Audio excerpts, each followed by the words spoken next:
In this video, we will review solving equations with a variable on both sides of the equal sign. Let's take a look at the first example. You'll notice that we have a 14z minus 27 on one side of our equal sign, 17z minus 36 on the other. There's a problem there. There's a variable on both sides of the equal sign. That makes it very difficult to solve for z. So what we're going to do is focus on getting all of the coefficients and variables on one side of the equal sign and moving all of our constants to the other side. It's typically easier to move the smaller of the coefficients. That way we don't have to worry about a negative coefficient.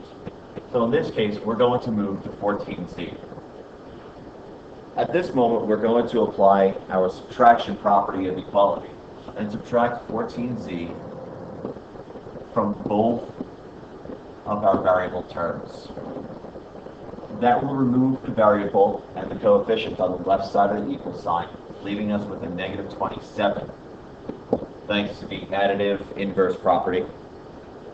On the other side, we'll be left with 3z minus 36. We now have ourselves a two-step equation. So as normal, we remove the constant, in this case by using our addition property of equality. That will leave us with 3z equal to 9. And we finish this off with our division property of equality. Divide both sides by the coefficient of 3 to leave us with z is equal to 3. That's all we're doing with these types of equations. So we can actually apply the same process to the second equation here.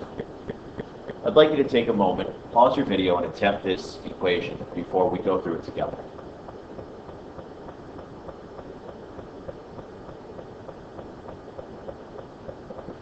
Okay, let's go through it.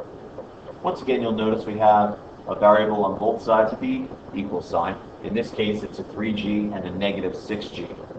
Notice that I brought attention to the negative on the 6g. That's because this negative sign is very important. It actually tells us that the 6g is smaller than our 3g. So we're going to move the negative 6g over by using our addition property of equality. Our additive inverse will get rid of the negative 6g. And on the other side, we will combine our g terms, giving us a two-step equation again. Go ahead and solve the resulting two-step equation by using your properties of equality. And we will get an answer, solution, of g is equal to negative 2. Of course, as always, we box or circle our answer. These, of course, are easy multi-step equations with a variable on both sides. They do not include distributive property or combining like terms yet, as these two examples do. When we see an example like this, the first thing we need to take care of is distributive property. Let's take care of this 9 right now. If we distribute this through, we now have 27 minus 18d. The plus 11 is still here, as is the 21 minus 12d. We can now go ahead and combine like terms where needed. I like to draw a set of lines going down the equal sign. This is to remind me that I have a brick wall there. I cannot combine like terms through an equal sign. Therefore, I have to focus on the left side of the equation, combining like terms, and then focus on the right side of the equation, combining like terms. On the left side, we have a 27 and an 11 that can be combined, giving us 38. And we still have a negative 18d. Nothing can be combined on the right side of the equation, so we will carry that down. Now we have an equation just like the previous two examples. Follow the same process. We're going to move our smaller of the coefficients, which in this case happens to be the negative 18. So we add 18d to both sides, leaving us with 38 is equal to 21 plus 6d. This is a great review of your integer operations right here. Go ahead and remove your constant by using your subtraction property of equality, leaving us with 6d is equal to 17. Finish this off with your division property of equality. Now we get a very interesting answer here. We have an answer of 17/6, which can be simplified. We know that 6 goes into 17 at least twice, and we'll have 5 left over. This is our final answer. D is equal to 2 and 5/6. We're allowed to have a fraction or a decimal answer. That's how real life works. Let's take a look at our next example here. We look for our distribution. We don't see any yet here because there are no parentheses.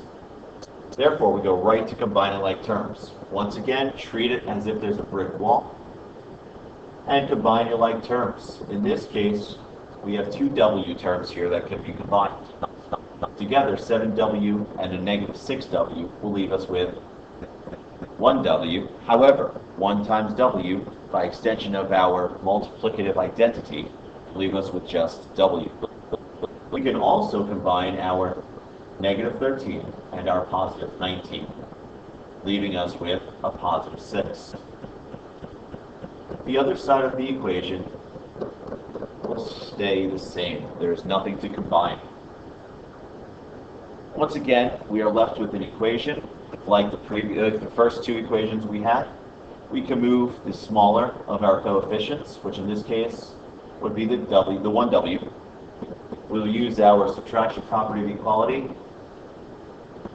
to bring it over to the right side of the equation, leaving us with 6 is equal to 1W plus 18. However, once again, identity property of multiplication makes that 1W stand as a W. Remove our constant, and we are left with W is equal to 12. I hope that this video helps to review solving multi-step equations with a variable on both sides. I hope you look forward to future videos